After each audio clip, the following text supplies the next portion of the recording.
Hi everyone, my name is Jack and welcome back to my channel. I'm so glad to have you back here with me. And if you're new, welcome. So today I have a very exciting conversation for you.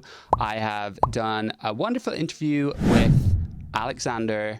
He is a detransitioner, lives in Norway, and he's been sharing a story online of his detransition. He was recently on the Buck Angel channel, so go check his channel out. I will put his details down below, and we'll be discussing topics such as the side effects of estrogen and post-op complications, as well as some other topics like autogynephilia, internalized homophobia, and what it really means to detransition.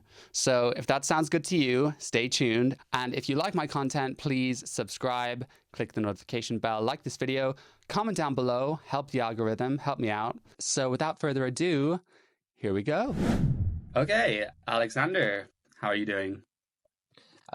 Doing great, doing great. My second interview today, actually. So You're busy. but yeah, just because it's the second one doesn't mean I have to half-ass it. Of course not. We'd want nothing less. Well, everyone, Alexander had gave me the pleasure of being on his channel. So I will link that down below as well as Alexander's channel. Please go and check him out. And you've been super busy on YouTube. He has been on Buck Angel, which means you've officially made it. And definitely making the rounds. So yeah, it's great to see you very active in this space. So I guess, Alexander, you shared your detransition story quite a lot across YouTube, and again with Buck, that was a super long conversation. So I think obviously today we'll touch on that, but then as we kind of agreed before, we'll talk about lots of other topics too, which maybe haven't been explored as deeply. Yeah, let's do that. For anyone watching that has not seen Alexander before, I guess it'd be good. Alexander is a detransitioner and you live in Norway, isn't that right? Yep, I think so. Last time I checked. It would be interesting just to hear kind of a recap of the story, Alexander, and no need to go into too much detail because I am linking your video below, which you can go check out to see the kind of the full story. But yeah. Right, I am a male to male detransitioner, and it's not like I always had gender dysphoria since my childhood, or that I ever felt like the opposite sex. For me, it started in my teenage years, and the reason why I choose to call it gender dysphoria, even though I'm not trans, is because I don't think gender dysphoria is something that is exclusive to trans people.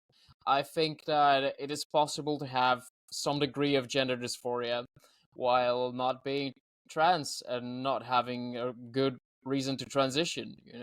Let's say balding in men is something that might be considered a dysphoria. Most men do not want to lose their hair, although some of us shave it and become a skinhead from what I see here. So it suits you. Oh, you do have some hair now. Nice. Which one do you prefer? I thought you were like you shaved it off completely. Well, I mean, it was very, very short at first, so I had the shear. Anyway, enough about me. Back to you. Yeah, no, let me continue. So, I think, or gynecomastia is another example of sort of a gender dysphoria. And my dysphoria was coming mostly from the fact that I didn't really feel comfortable with not just male body, but human body in general. Like there's animalistic part of you that I just couldn't really relate to. And on top of that, I experienced a lot of bullying and a lot of homophobia in my young years, especially in secondary school. That was an absolute nightmare to get through. 3 of some of the worst years of my life. So I was bullied relentlessly throughout those years. I was called a fag, a bitch, and all of that.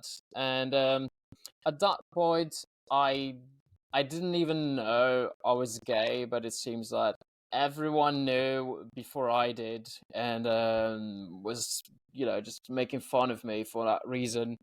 And you develop this sort of an idea that it will be better to just live as a woman, because then you wouldn't be getting this shit from society, right?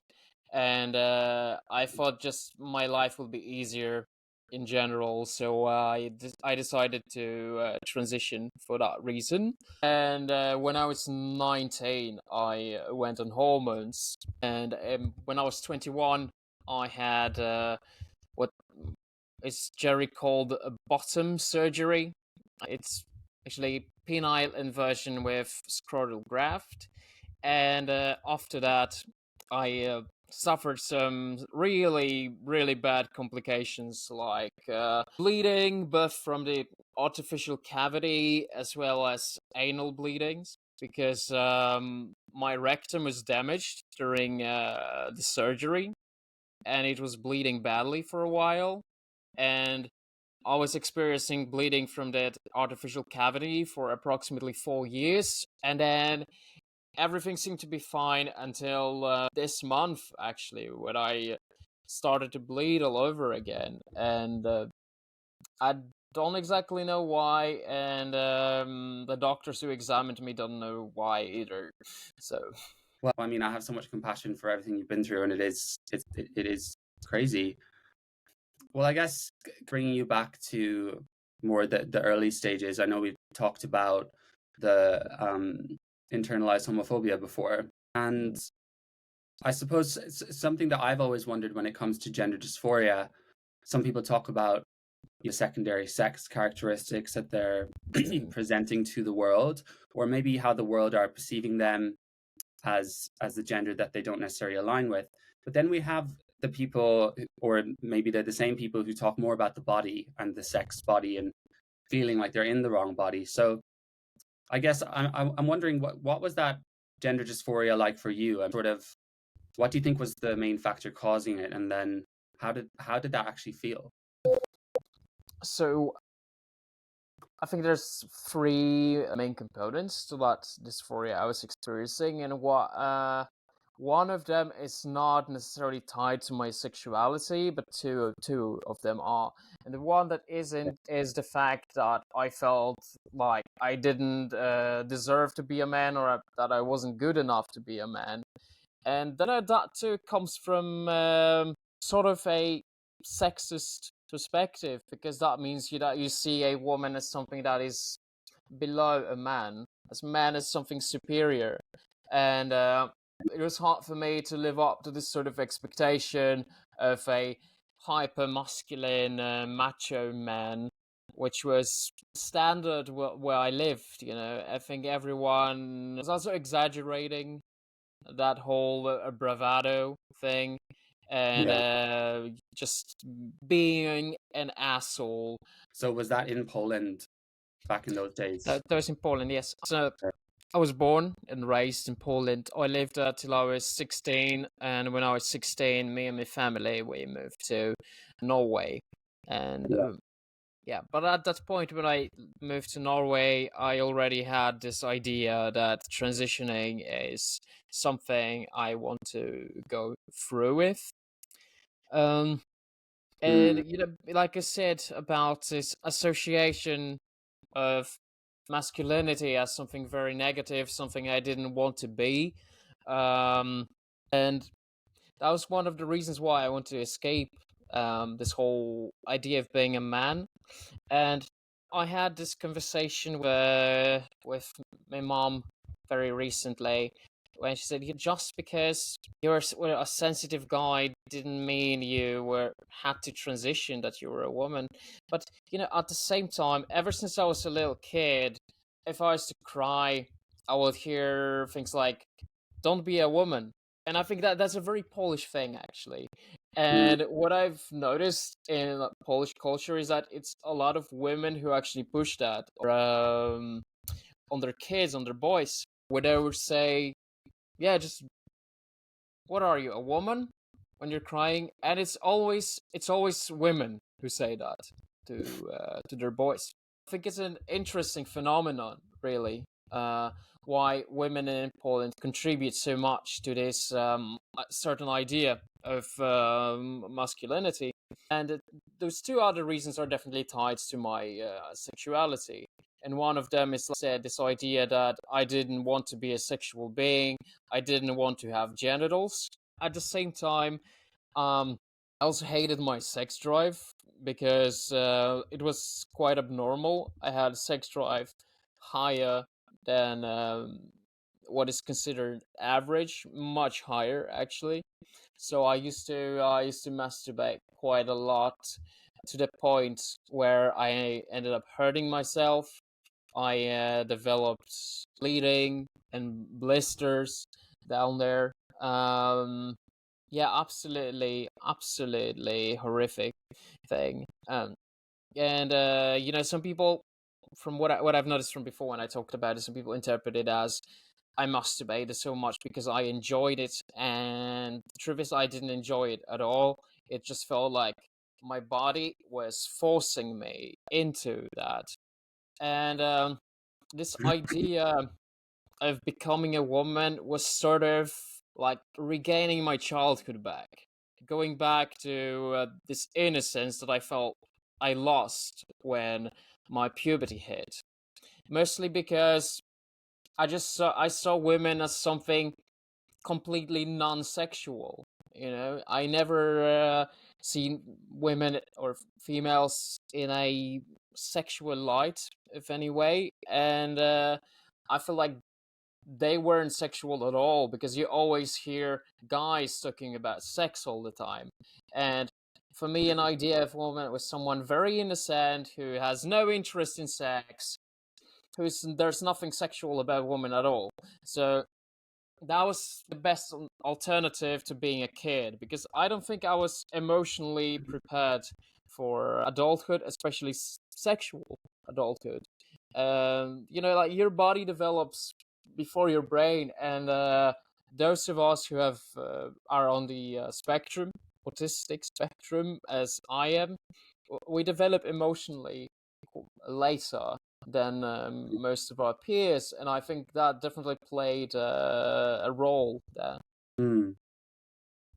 Yeah, gosh, there's so much to unpack, and we could go in lots of different directions. I guess one thing, just from what you mentioned, because we obviously see a higher percentage of people with autism, particularly girls now, young girls transitioning. And something I heard, I guess, once is that, you may have a tendency to kind of hyperfixate on something and then it's difficult to see beyond that. So is that something that you would relate to when it comes to the idea of transitioning once that was kind of in your mind? Uh, yeah, I mean, I'm a pretty obsessive person to begin with. So whenever I set my mind on something, yeah, I get pretty obsessed with that. And for me, sometimes those are very positive things. I can hyper focus on making music, or I can hyper focus on writing, or even producing those YouTube videos, or um, get involved in studies or work or something like that. It's very positive to be a driven obsessive person in that way. But you might also get obsessed with those unhealthy things. And for me, yeah, I mean, transition was definitely one of them, but I can think of several other examples, like use of drugs in my case. I definitely fixated quite a lot in my earlier years. And do you recall, when the concept of transitioning first came to mind? When I started considering that, when I was 15, that's when I started considering that. And yeah, it originated from this idea that society will treat me better if I Hmm. was a woman. I would like fit more easily into that role. Mm. And then, so during this time, as you entered puberty, I know that you've struggled in the past coming to terms with your sexuality. So can you recall at that early stage whether you were having attraction towards other boys? Not really, not in the sexual way at least, but looking back at it, um, I can see a lot of it had to do with the fact that I must have buried my homosexuality so deep Mm. within me, so deep inside me, that even I wasn't able to see it or recognize it. And when you hear people say things like oh, gay people are disgusting, faggots deserve to die, Yeah. I have more respect for animals than for gays. That's you know Horrific. it sort of gets saved here in like a file in your brain, and it's there, and it's so hard to get rid of that when you Yeah. hear that in your environment when you're growing up. And I didn't even think there was something different about me, but at the same time, I have definitely exhibited some behavior that might have been considered gay. Just how much attention I put on certain male characters, either in films or video games. And Right. I think a lot of boys do that, but it's more sort of like a masculine role models of sorts, right? I mean, a lot of boys probably like Arnold Schwarzenegger for that reason. But for me, it was something else. And that I look at it, what kind of guys I was fixating on in films also happened to be like my type now as an adult, right? So there was definitely something there. And then when I was 9 years old, I was pretending to be a wife of one of my classmates. So yeah, I mean, some signs were definitely there, but I think once you have this realization that being gay is something wrong, you don't want to admit it, even to yourself, really. I mean, like, I guess Poland, as far as I know, is still very conservative in that way. I'm curious to Yeah. know what your thoughts are on that, but also, what was it like when you moved from there to Norway? I've heard Norway is a lot more progressive, Mhm. but I understand that was a while ago. Oh, that was like day and night, to be completely honest. Wow. And it seems like Poland hasn't really changed. Well, Yeah. now you have those things called LGBT free zones, which are areas of the country Okay. where you're Those- not allowed to be gay or bi or trans or anything. Yeah, but Norway was a completely different story. People are quite open here. And even though I moved to a place where I could actually be accepted as a gay man without any problems, I still didn't feel like expressing anything about myself that was outside of this what I perceived as a masculine norm. Um, and I acted like that until I was about to transition. And I thought, life would be easier. It wasn't necessarily, but Well, I guess, if you've gone through all those years in Poland, it's not like you can click your fingers in Norway and no, then say, "Oh my God, I'm accepted," when you've internalized so much for such yeah, a long time. yeah, Um, no, it affects you long term. And yeah. even even now, well, I'm 30 years old now, and I'm coming Mm, to terms with that.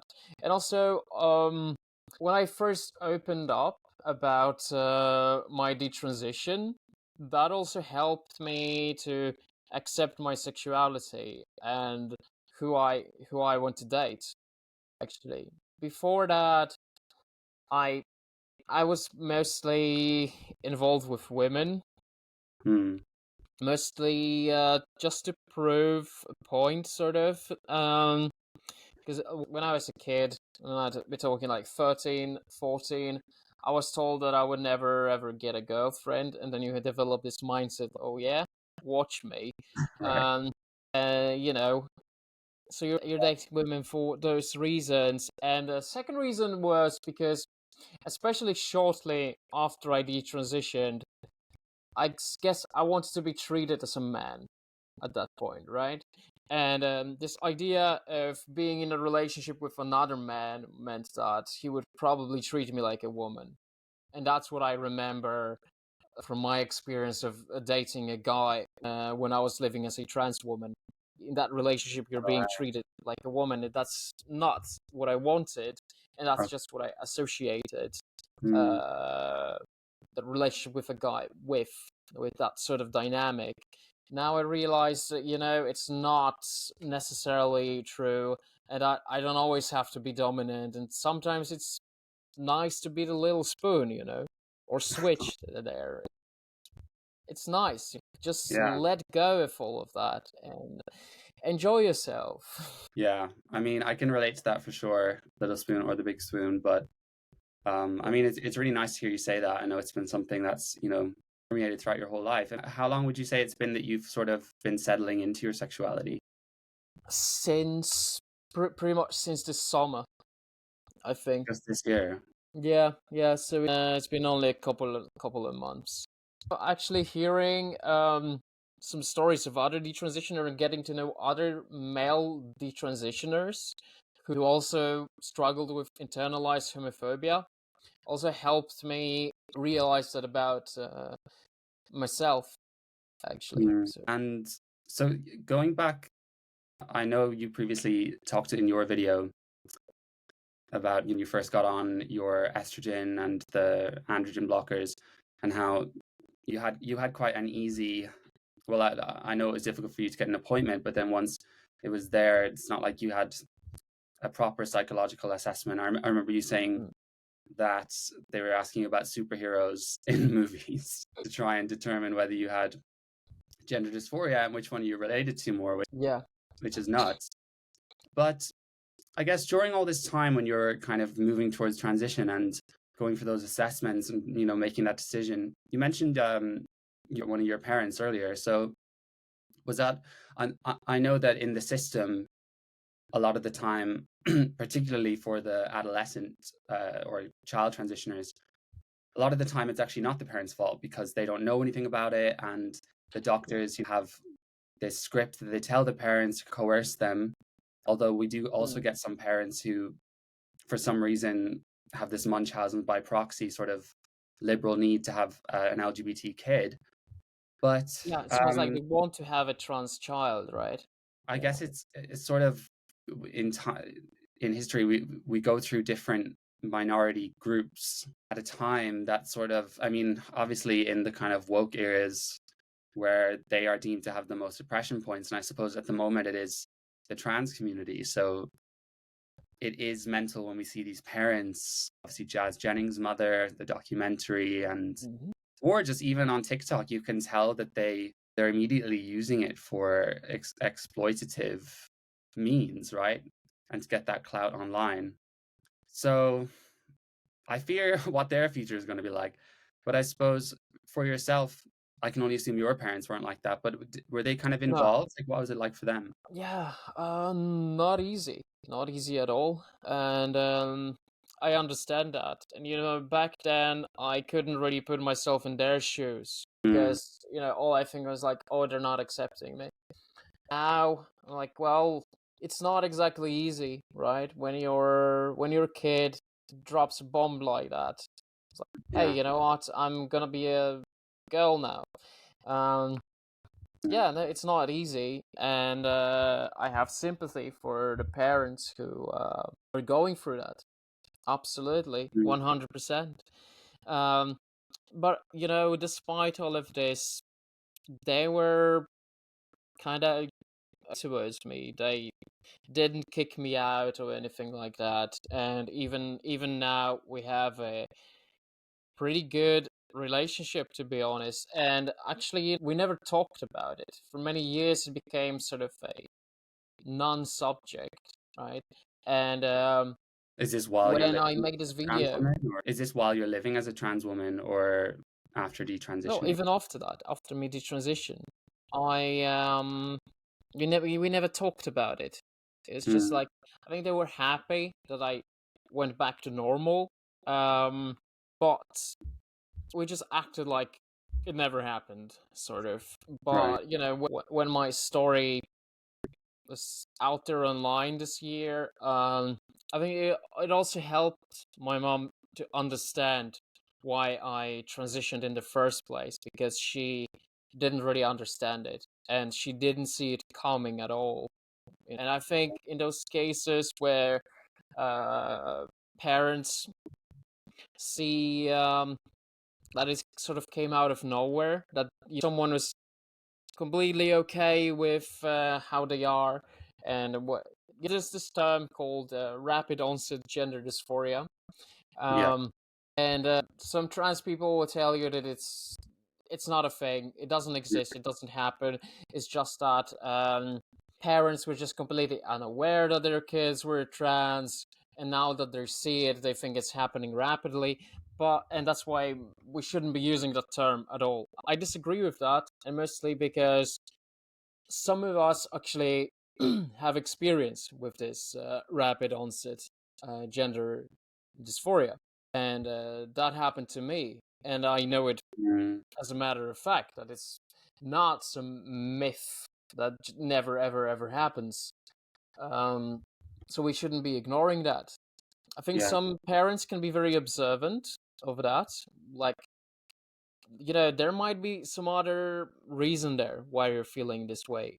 Uh, at the same time, some parents could be completely oblivious, like they might have a similar reaction to you coming out as gay, for example.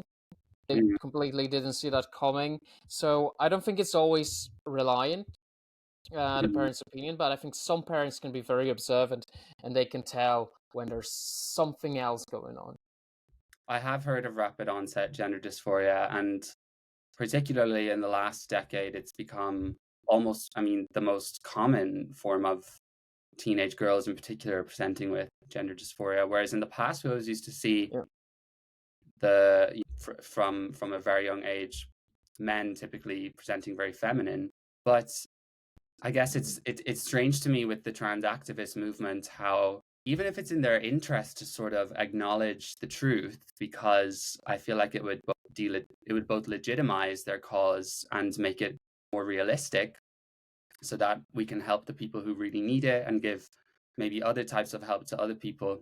And I think the best way for them to change their mind is to not hear it from parents, because then they will, come with the counter argument is that the parents don't know what they're talking about, they're just oblivious to their child's gender identity and so on and so on. Yeah.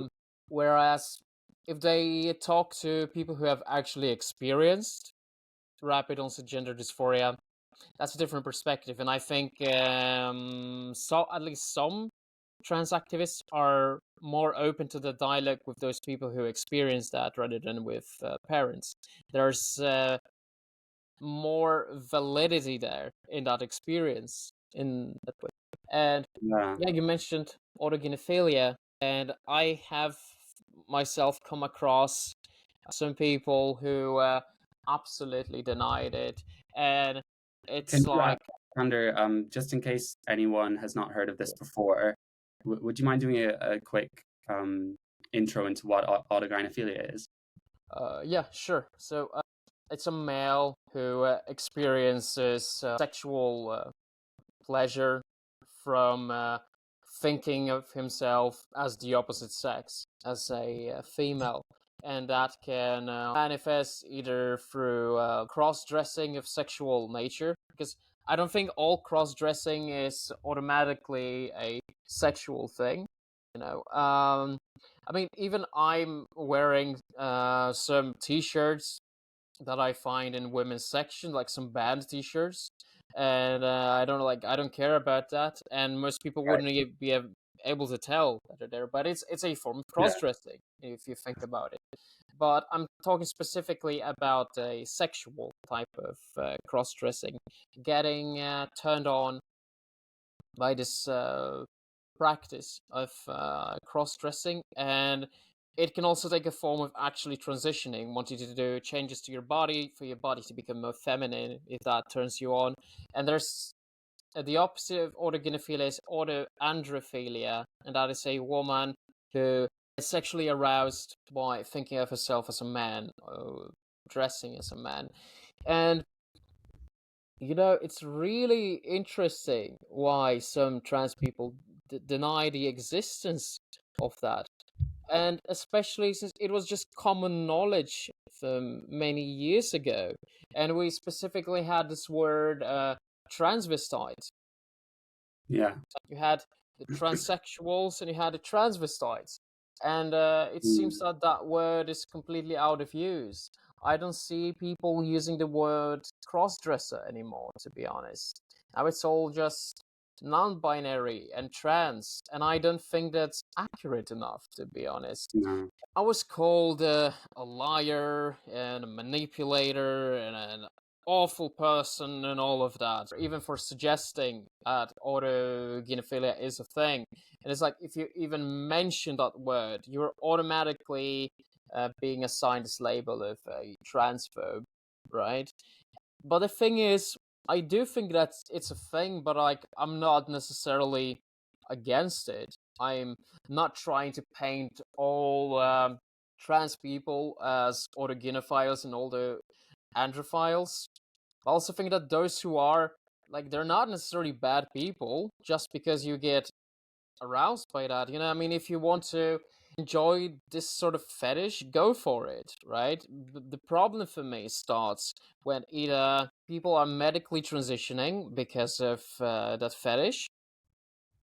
Because if you go into on estrogen, your sex drive is going down, and you might stop feeling that sort of arousal. So then you will detransition, and when your testosterone levels are back on to normal levels, you will experience that same sexual fixation on transitioning and cross-dressing. So you might end up there all over again. And that's where this level of self-control is actually needed. The second problem with AGP or genophilia is when it becomes sort of a voyeuristic thing. When you take it out in public, and it's Yeah. this idea that those are the people who are walking into female restrooms, right? Like that's where the danger lies. And speaking of female restrooms, I actually used one a couple of years ago after I detransitioned. I was at a pub, we were drinking, and the male restroom had only urinals. And considering I had the surgery, I wasn't able to urinate there. So I went to the women's restroom, and there was this woman there, and I think it was very uncomfortable for both of us. But I just explained to her the situation and why I'm here, why I can't use the urinals there. But she understood it that I am a female to male transsexual, and she was pretty drunk. She was slosh, and she It took, makes even less sense. but like, she touched my face, and she was like, you know what? I think you'll make a nice man.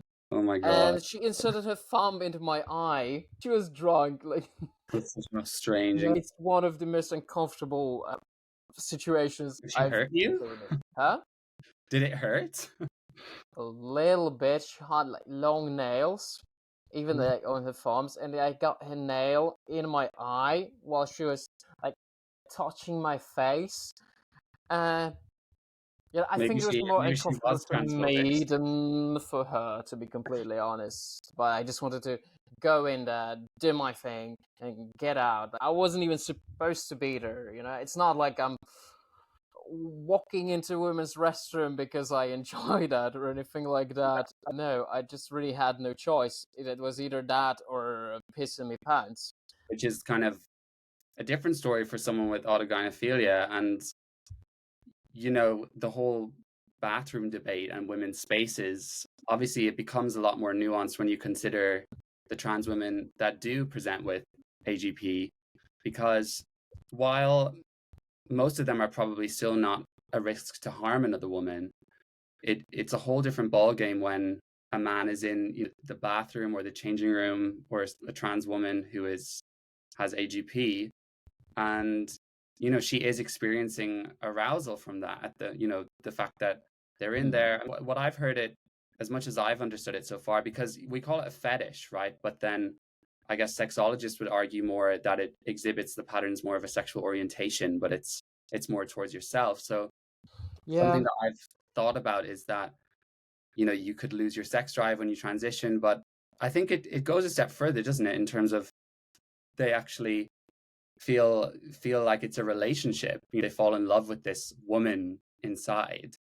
And it almost, I've even heard of people talk about there's a honeymoon phase where everything is just very arousing, but then it kind of gets to a point where wearing women's clothing isn't perhaps as, it's not as stimulating all the time. Mm. Yeah. Though it's definitely. I like the way you put it. Sort of like falling in love with yourself, sort of like becoming your dream girl in a way. Mm, Yeah. That's very fascinating, actually. Um, Another thing that I think is fascinating and terrifying at the same time are trans cells or trans maxes. It's a subset of incels who okay, think that they will have a higher chance of getting laid with a woman if they themselves become one. right. And you see those videos on YouTube or TikTok or wherever where you have those trans women who are like almost shaming lesbian women for not sleeping with them, right? And that is not a Yeah. normal attitude most trans women or trans people in general have. I think there's something more sinister going on there. I think a lot of those are actually examples of some incels because they already shame women to begin with for not wanting Mm, to sleep with them, and they just carry that same pattern when they transition. And the fact is that some of those incels also giving it as an advice to other incels to transition to right. improve your chances of sleeping with a woman. That's And absolutely crazy, if you ask me. I mean, I wouldn't assume that that it would increase their chances, right? Because if you're a lesbian, you probably don't want to be sleeping with someone No, with a penis, you know. unless you pass really well and you had the surgery and you had really good results of that surgery, then yes. But otherwise, I say if you transition as a male to female, you have much higher chances of scoring with a guy. There's Because definitely, guys are way more open to that than women in general. yeah, I mean, there's also a form of sexual orientation of men who are particularly into it, right? Um, and just a question on the incel point. So are you saying that they also have autogynephilia, or are they just doing it as a means to? I don't think there is anything standing in the way for the possibility that two can be happening at the same time. But I think in most cases it isn't about them seeing themselves as a woman, but rather seeing it as an opportunity to score with women. But what I think is possible, although I've never seen a confirmed example of that, but that'll be interesting to see, is someone who is an incel who, or not necessarily incel, but someone who just never gets any women and sort of transition to become their own girlfriend. Right. I think that is something that is definitely possible, and I'm sure people like that exist. Yeah. It is not an existing phenomenon on the internet yet, but you know how internet is. Something is new, is constantly evolving. People are finding their own communities, and I wouldn't be Mm, surprised if a community like that emerged, where people idolize this idea of becoming your old girlfriend. Can't get one, become one.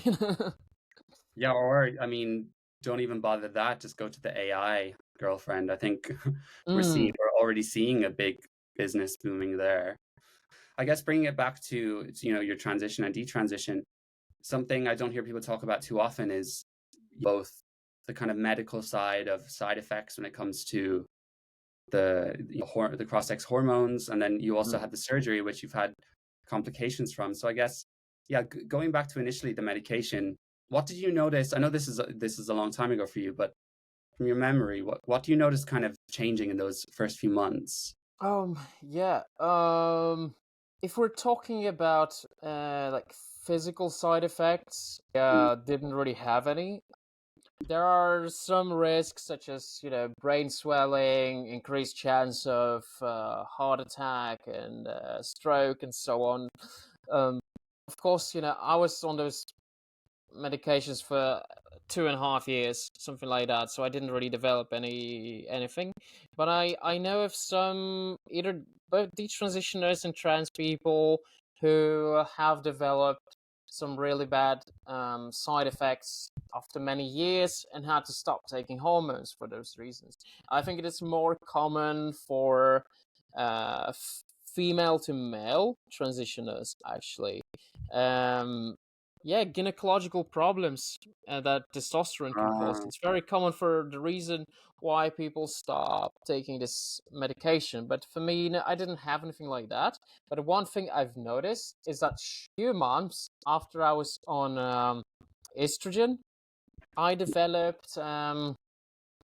sort of a joint inflammation in mm, my left foot, which was treated and it went away after just a couple of weeks. But when I was put on testosterone some years back, a few months after that, I developed a joint inflammation in my left foot in the exact same spot.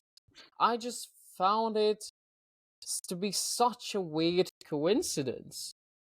Or is it a coincidence at all? I don't know. But I was so perplexed by it, you know? And I completely forgot about that whole thing that happened with my foot back then. We're talking what 11, 12 years ago. But when I developed it, this inflammation not that long ago, it reminded me of that. Exact same thing happened. But what I think is affected me the most is mostly psychological and mental effects of synthetic hormones. And I think if you're struggling a bit with depression and your emotions in general, estrogen has a tendency to amplify that, which mm, may actually make that depression worse when you transition. right. And a lot of people don't really talk about it. You only talk about how you will feel much better. All your depression will improve once you're on estrogen. Not necessarily, because if it amplifies those feelings, they might actually get worse. And I definitely felt things more intensely than I do otherwise.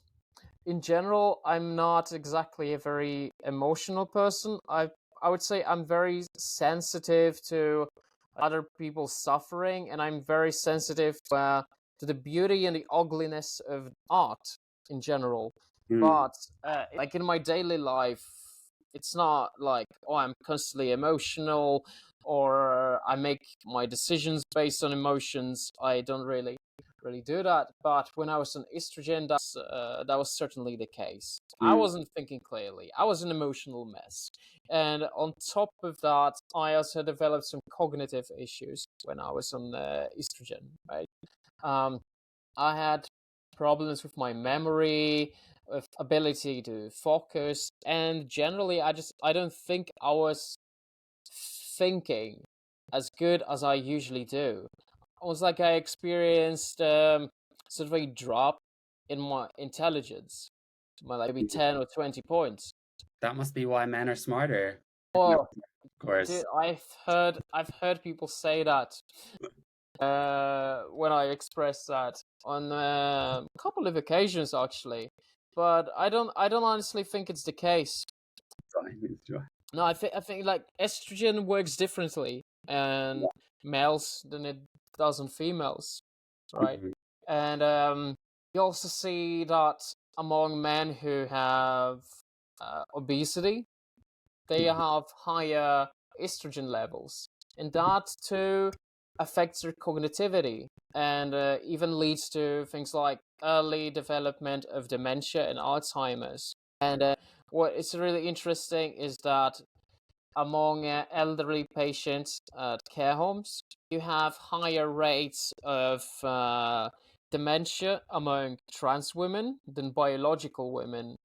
I've heard that actually. But I talked to this trans activist I know, and I actually had him as a guest on my channel. But we didn't talk about this on that particular day, but we talked about it some other time. And one thing he said is that um, there's a higher rate of dementia in elderly trans women than in trans men.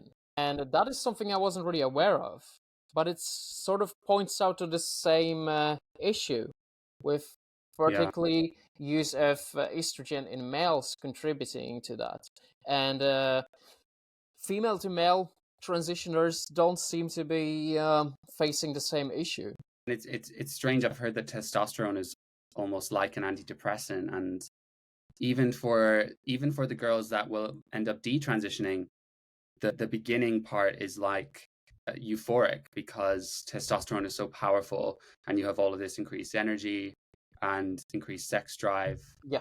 But I guess I know nothing about the scientific nature here, but if testosterone is so much more powerful, it's almost like take that away and add estrogen is going to do more damage than just putting a more powerful hormone on top if it's a woman in that case. But it is strange, and I suppose as the decades go on, we'll see more studies come out about the pros and cons to transition, not only for people that maybe are not feeling any better as trans, but also people that it worked for and then have these complications later in life.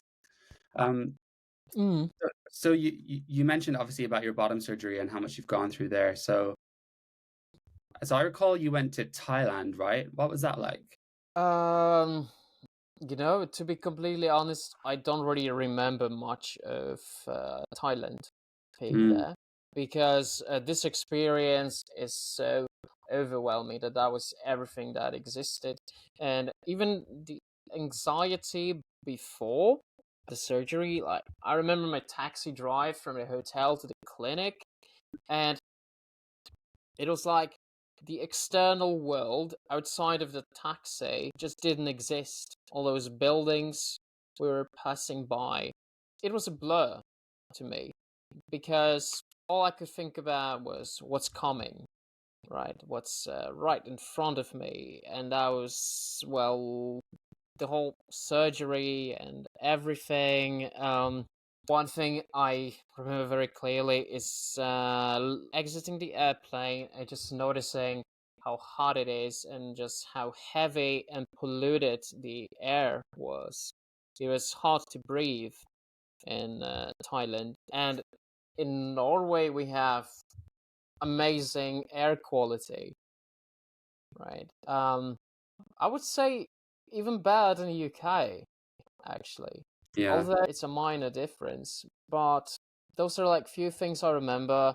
Or a lizard crawling on the wall in my hotel room before I got to the clinic. And when I had the surgery, when I woke up, I at first I wasn't even aware that I had this surgery done. You sort of had this ghost limb experience, so it felt like my penis was still there. They actually, I had like this whole package and bandages there and all of that, but part of me was convinced that underneath all of that were my old parts. And what they're doing is actually they give you this little plastic bag that has your testicles in it. Well, as like a souvenir. I didn't keep it because they just showed it to me, and I don't think I was allowed to keep it. I think I would keep it otherwise. But it's sort of fun if you're a weirdo like me, because I was taking those testicles like between my pointing finger and my thumb, and I was shooting them like this. And I had fun with that. I guess that was the only way I could entertain myself there. I was playing with my balls in a more free way than I guess anyone ever has. I suppose. But obviously, Yeah, I laugh, but it was obviously a serious time for you. It was a nightmare. I was at the clinic only for 2 days. 2 days. The more I had a surgery on Monday morning, and Wednesday morning, I was kicked out of the clinic and was sent back to a hotel. And were you aware? straight away that you had these complications, or? No, like, I didn't feel anything after waking up, just numbness. I think the first realization for me was when they unpacked it, and it looked like slaughterhouse, to be honest. Everything's so bloody and swollen and purple. It's like someone punched me there 2,000 times or more. Yes, everything's absolutely damaged, and one of the first complications I had was inability to pee. Even after I had my catheter removed, I wasn't able to urinate, so they were putting it back in and taking it out to test it over and over again. And it's a really intense pain having that removed and inserted so many times. So I absolutely hated that. And then even after I was able to urinate, my urine was exiting through like several openings there. And even to this day, I'm peeing down my leg, basically. The stream doesn't hold properly. And it's annoying because you're constantly thinking, do I smell like urine when I'm walking around? Right. And I absolutely hate that because the last thing I want to do is walk into a store and thinking that, oh, this person standing next to me when I'm buying me spinach and chicken is smelling some piss from me, you know? Yeah, it must make you feel paranoid. Yeah. So Uh, were the doctors, did they just give you 2 days and then they said off you go? Was there any support from them, I, I or was as you? I was in Thailand for 2 weeks, and I did receive some support there. They would told me to come back to the clinic to see if I can urinate, and that's basically it. And at that point, I didn't have any like solid shit. It was all liquid coming out. But when I first got back to Norway, I went to the toilet and I took my first solid shit. I was screaming in agony. I was bleeding like crazy. It was raining blood, like that Slayer song. Mm, And all that blood was like dripping down to the toilet. So the toilet water was all red from that. And then I realized something is really, really wrong. I had this cut on my rectum. So it was completely damaged. And it healed. That's a good part about it. It healed. But it's still pretty uncomfortable. Whenever I go to toilet and have to do my business, it's sometimes it's even a little painful. Sometimes there's a little blood, but it's nothing near to what I was experiencing back then. and was that something that happened in the surgery, do you think, or was it more of a post-op? No, I think it's happened during surgery. I'm pretty Right. convinced. I have a cut there from the scalpel. Yeah. Obviously, that's something they would have picked up on, right? They Like, didn't tell me anything, but at least I know that I didn't have a fistula between the anal cavity and that artificial cavity, so that's a good thing because the formation of fistulas is quite dangerous, and even if you would to being penetrated anally after this sort of surgery, you have to remember that other cavity is right next to it, and you're risking yeah. either damaging it or creating a fistula, a connection between those two cavities, those two tunnels. You want to avoid that. And I find it hard to believe that anyone can actually enjoy being penetrated in that fake vagina. I mean, It's in terms of the results, if it was something someone really wanted, do you think the results you have are kind of what the average trans woman would have getting that surgery? um I mean, I do think that my results are worse than an average. Okay. Right. But even with average, I don't think it's enjoyable to have something be inserted in an unnatural opening that isn't supposed to be there. You're basically like pushing it through all that muscle tissue. You know, your body didn't evolve to have this sort of sex, and you know, I think a lot of trans women go through this surgery, um, so they can have sex like a woman, right? But the thing is, it will be much more enjoyable for you to just have anal sex than that type of sex.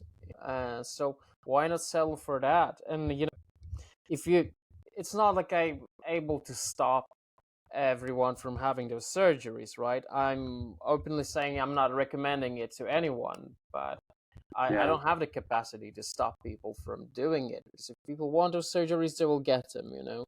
And I know in female to male, that surgery is insane. And how many revisions they need to get and how many complications. Mm. It is, And you it's know, it's crazy when worth when it, you, actually. I was just going to say, when you think of the whole trans conversation, it's become so normalized that, you know, people that don't really think about it too often will obviously, a lot of people will say, yeah, I support trans people. I need to get what they need. But then when you look into the details of these surgeries or, you know, the drugs and everything, you realize how extreme it is to put your body through something like that.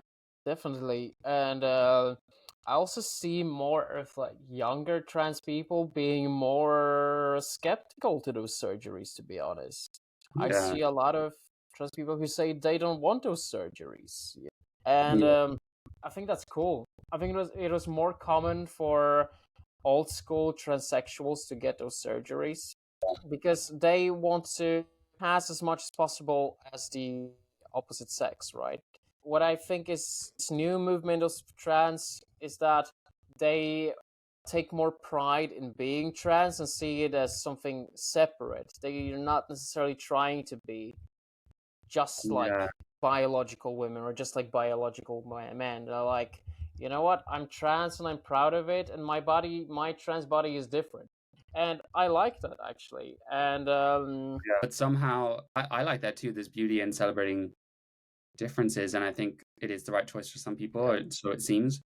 But I mean, I guess it's a double think for the activists who might say, I don't want that. I'm unique. My body's unique, but then also claim that we are the same thing as women at the same time. a lot of the time, I think those are different people. Oh, right. For sure. Actually, we tend to mix those opinions and assign it to the same group of people. But even look at someone like feminists, right? You have feminists who are more old school. They will tell you that men have certain physical advantage when it comes to the strength and so on, which is the reason why then they don't necessarily want trans women in their bathrooms because they see them as a potential danger, right? If it wasn't for that um, difference in body strength, it wouldn't be an issue. This newer wave of feminism, those feminists, they tend to say like, there are no physical differences between men and women, or women are stronger than men and better than men at anything, even everything. And those two ideas are not compatible with each other at all. They're actually two very different ideologies. And that's why I don't like to this term trans ideology, because I don't think this is one specific ideology. I think those are different ideologies and ideas that trans people have, and they are not always compatible with each other. Yeah, it's a good point. And I guess that's what you see with the waves of feminism. I know another thing is that, you know, it first came that feminists thought the porn industry was bad for all women. And Mm-hmm. even women taking part in it were being harmed because of it. But then, you know, a future wave of feminism became the sexual liberation movement. And then suddenly it was kind of another thing. They were saying, well, it's her body, her choice. But then you Feeling have it these two people that label empowering. themselves as feminists that have those views are kind of opposing. Mm. Going back to your surgery, so I guess you don't need to answer this, but if you don't want to, but I guess when it comes to kind of people getting a neo-vagina and then still having sexual function. What is that like? Do they still retain something, or? Um, in my case, it works just fine. Regarding sexual function, I didn't really lose any of that. So that's, at least one good thing. I think people have this idea that once you have it, the only way you can possibly either masturbate or engage in a sexual activity with another person is through penetrating that hole. And I don't use that at all. Besides, it closed up after 9 years of not dilating, right? Right. But your penis glands, like the head of the penis, it gets attached to where on a female body a clitoris would be, and I have like all of it there, and it's actually quite big, uh, and you can use it the same way. It's just closer to your skin, and so there's this weird thing going on where it's not where it's supposed to be, but it works just like it did before. Um, Orgasm feels just like it did before surgery. But the sensation of that stimulation before your orgasm has been reduced for me by maybe 30-40%, something like that. So it's less Right. pleasurable, Hmm. but it's not that bad, honestly. Like, yeah, Yeah. it works and it's doing its job. Hmm. That's a good thing. Yeah, I'm Um, glad you asked about this actually, because yeah, but I feel like uh, people don't talk about it too yeah, often. a I am lot aware. of people have this idea that if you had this sort of surgery, you are absolutely sexually dysfunctional, or you're not capable of experiencing orgasm or sexual pleasure. And from what I've noticed and the people I talked with in many cases, yeah, it's still working. Some trans women I've noticed say that it's even better than it was before, but I think it's projecting of some sorts, because they have those parts that they want, and that's why, even if you lost some sensation, you're still going to say that, yeah, it feels better for that reason. But Yeah. I think it's a delusion of sorts, and I want to Mm. be realistic about it, and I definitely lost some sensation, but Yeah. it's all right. So I guess the final topic I'd like to touch on is the detransition and what that meant for you. Plus, obviously, you're very public online, sharing your story. And we all know that something in the trans activists movement or certain pockets of it, they can sort of try and silence detransitioners and shame them. So it'd be interesting to explore that with you. But I guess what was the process of detransitioning like? uh for me personally, I wasn't open about being trans. So when you add the trans part, um, a lot of people thought that I was transitioning from female to male. That I was a trans man, actually. Well, which isn't the case. So even my closest friends didn't know that I was a detransitioner, and I also seen a lot of really negative comments about the transitioners for a long time, so I didn't really feel like being honest about it. And also, I didn't want to be honest about being trans and having the surgery, because I felt a lot of shame surrounding that and those choices made. And I feel less of that now that I actually talked about it openly. Yeah, I own my own mistakes, and I'm trying to do the best with the life I've been given. I think of it as sort of having a second chance at life right now. Yeah. I mean, it sounds to me like things have been improving, and obviously you mentioned before about your dating life. So I think that's great. What was it initially like for you when you started sharing your story online? Did you get any pushback Any pushback? from, people who didn't want you to share it? Um, not necessarily. I know there were some people who commented on one of my videos, report this video and so on, it's transphobic. But overall, I think it was mostly positive feedback. And even all the trans people I know personally, and this who I would consider my friends, they didn't know I was detrans, but they like seen that video, and I even had some people message me or call me, and all those trans people were very, very supportive of me. Like I haven't received any negative comments from trans people I know personally, but there were some online, right? Right. And so, some of them are from Norway, some of them are from UK and US. But overall, it's those people who don't really know me personally, right?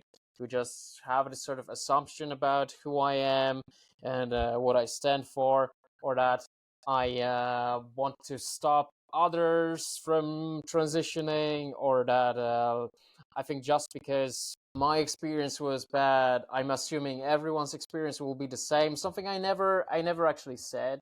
I don't even know where those assumptions about me are coming from. And They speaking make of lots of assumptions. absolutely, and speaking of like Norway specifically, there's an article about me where how it is in articles where they take a quote from you and put just parts of those quotes rather than everything you said, and it came out more like anti-trans than I actually am, and I had Right. some negative comments or even hate comments because of that.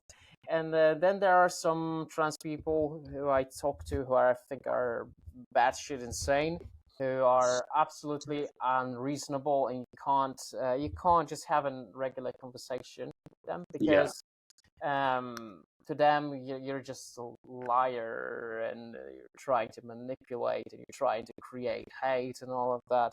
And honestly, I don't really want to engage with those people. But I've also met some trans people and even trans activists who were very supportive.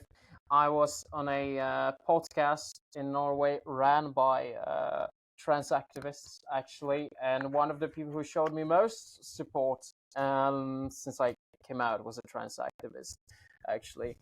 And so at the same time, I have also received some pretty negative comments from the other side as well. And I think it's important to focus on that. It's that hate doesn't come specifically only from trans people, but also some people who say that if I'm that stupid and I'm that naive, then I deserved it, or that I belong in a nut house, or things like that. And even people who might not understand the term detrans and they just think I'm trans, who left some comments like they think I'm still disillusioned and that I'm promoting those things. I got accused of promoting those surgeries for minors and other people and all of that. And Wow. those are absolutely baseless accusations, because if you watch my content, you know where I stand on that, right? But Yeah. yeah, no, people on all sides can be really, really toxic there, and I think if you're in a situation like that, you're sort of seeing it on all sides, and Yeah. it's not like the right wing or the conservatives are necessarily your friends there either. And I'm not Sure. saying all of them, because I have a lot of friends who are conservative. A lot of my viewers are more conservative. Like, I'm not dissing conservatives at all, but there are some who, can be definitely quite toxic. I'm myself conservative in some ways, not denying that. I have some some liberal opinions. I have some conservative opinions. Generally, I go by what I think makes most sense and what I think is best for society. I'm definitely with you there. And I think that this dichotomy within the trans movement of trans activism slash conservatism those are the two terms being used. Within that sphere, it's not left and right, it's like trans and right. So, the more we can try and open the conversation, and, I'm here making content too, and speaking about the nuance and balance between things. And I also support trans people who want to take those steps as adults, not kids. But, even me just talking about it and having, to be fair, I'm critical about non-binary and gender ideology in that sense, and the kind of push that is being done on institutions and hospitals and schools to adopt all of these identities as a new truth. But even me just voicing my opinions on that stuff and talking about it last week led to an entire group of friends I have from my past just sort of deciding to disassociate with me. So it is crazy. Wow, If anyone sees you even talking about it, full stop, they'll just assume that it's some sort of hate. And it's I think more than some of the policies coming in place, I think that is the most sinister part of the whole conversation, is just the fact that it's off limits, and nothing should be. Yeah, it's almost like you're not allowed to be friends with people who have different opinions, right? You're all supposed to exist in those bubbles, and I see like more of those opinion bubbles forming, where people are existing in those echo chambers and only talking to people they agree with.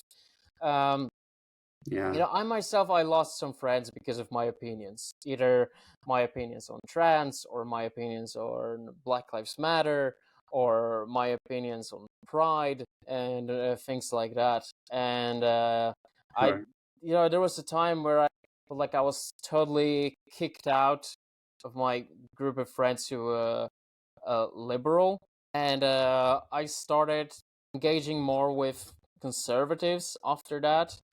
And I realized that I don't have that much in common with them either. So at this point, I'm just doing my own thing.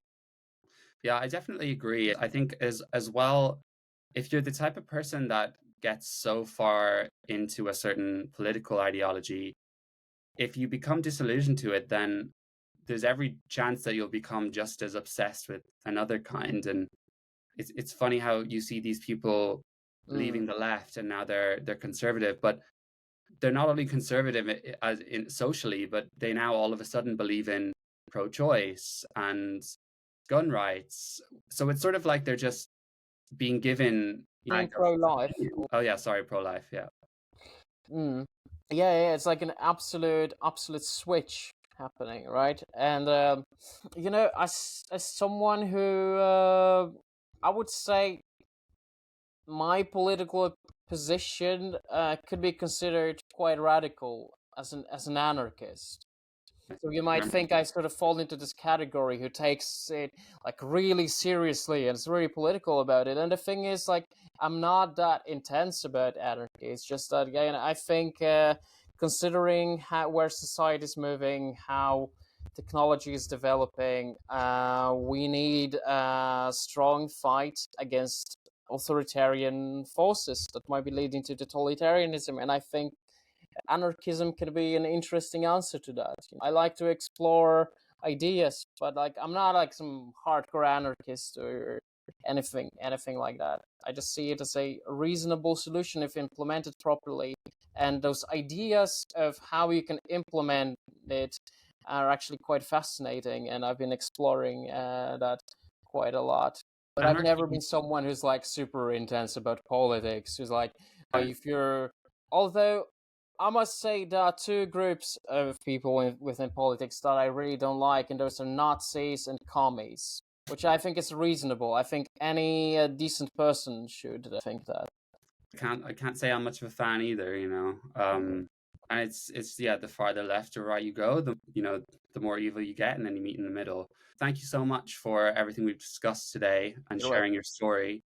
I guess to finish off, I remember you asked me a couple of questions, including what was my favorite UK TV shows.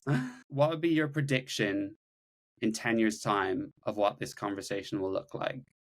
In 10 years' time, I think the whole concept of detransition will get more and more attention. people will focus more on that. What worries me is that shift could go a bit too far, and we might end up in a society that is very anti-trans, going all the way from pro-trans to anti-trans, instead of, finding that reasonable and responsible attitude towards the issue. Because truth is, people have this tendency to go from one extreme to the next instead of finding the middle ground there. And I see it especially in the way people are voting. And it's mostly visible in countries that have more than just two parties, right? That aren't that like binary politically. That you might vote for a bit more far left because you're tired of right-wing government. And then, well, that doesn't work either. So, hey, you know what? Let's try those guys again. Oh, that didn't work. The country's going to shit. Let's try those guys, right? And you notice that all those other parties, they don't really get more votes. You still have two dominant parties. And that's all most people consider, actually. Yeah. Yeah, I agree. The way it's heading, it looks like detransition will become bigger and bigger. Although I hope I'm wrong, because obviously that will just be more suffering. Something I do wonder about that, though, is particularly for all the kids being transitioned, is their puberty being blocked so early that they may never grow up to learn that they may have just been gay, or they may have just been a lesbian, you know? Exactly. They say that it is a way to give your child time to decide, but Yeah. you've already putting them on a path to medicalization, and not only you put them on a path to medicalization, but you're already medicalizing them, right? And when that stops your puberty, it stops your sexual development. So, yeah, like you said, this realization that you might be gay is something you might have not considered, which means you are more likely to be put on hormones. And it also stops your brain development, right? It's not just your physical body, but puberty is also essential for brain development.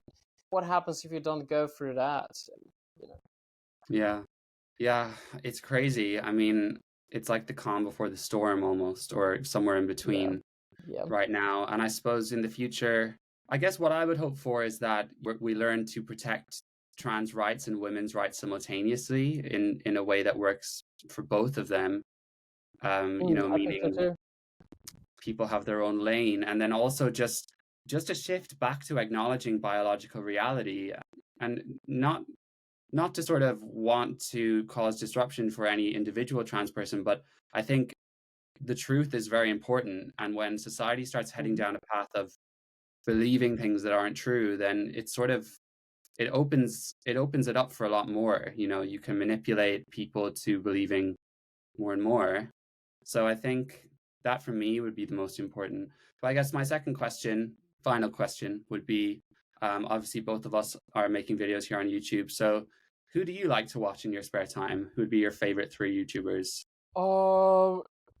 So some of my favorite YouTubers are not even political YouTubers. I'm really, really bad at remembering like YouTube channel names, to be completely honest. I watched a lot of channels of like people who have who keep reptiles and spiders. Okay. When it comes to reptiles, one particular channel I can think of is Snake Discovery. Right. Yeah, I think it's really, really good. Was not expecting that, but fair enough. Yeah, Go check out Snake Discovery, yeah, people. Stop watching the I trans shit. Go check out the snakes. yeah. I think sometimes you just need to take a break from it, and I think especially Concur. after I started making those videos myself, I don't really feel like, hey, you know what? I'm done talking about it. Let's watch videos of someone else talking on the same subject. You don't want that, right? So you sort of take a break from that. I like this channel called Special Books by Special Kids. It's this guy. He worked in special education. He's doing interviews with people who have either some physical conditions or mental conditions, and sort of presents them as people who try to live their best and happy lives despite those challenges. I really like that channel. I'm into some Bradley Hall and Steve Terberry. Awesome, I really like. When it comes to voices like within this particular topic, I like Blair White. She's my all-time fave. All-time Yeah, fave. no, Blair and Buck Angel. I like Gothics. I like Brittany Simon. I like Sydney Watson. Oh yes, love her. Actually, yeah. She's Very cool. clever. And not related to trans at all, but Michael Malice. Yeah. Yeah, I think Michael Malice is Blair knows cool. him, doesn't she? Also, Brittany Simon, Alex Connor. Alex Connor, I think, is really nice. Alex Connor actually did a video with Konstantin Kisin, an interview with him some time ago. Yeah, those guys are everywhere. They're always uploading so much, and it's a very competitive space. But I'm looking forward to seeing where we go, and especially yourself. You've had quite a lot of growth. I can see almost reaching your 5K subscribers. Oh, yeah, So I hope to reach 5K before the end of this year. That's my goal. I certainly hope so. Well, look, Alexander, thank you so much for joining me today. Yeah, no problem. If you guys have not yet, go check out his channel and let us know in the comments down below. What do you think of Alexander's story? Do you think that people should be considering bottom surgery? Or have you heard of any other stories where perhaps people have struggled with bullying and internalized homophobia, which led to a transition? So I'd love to hear your comments down below. And thanks, Alexander. I always go to say Alex, then I remember you prefer, unless you're in a rush, right? I remember that's what you said. Yeah, I hope we stay in touch and continue to support each other. I hope to see you soon. Well, bye everyone. Thanks, Alex.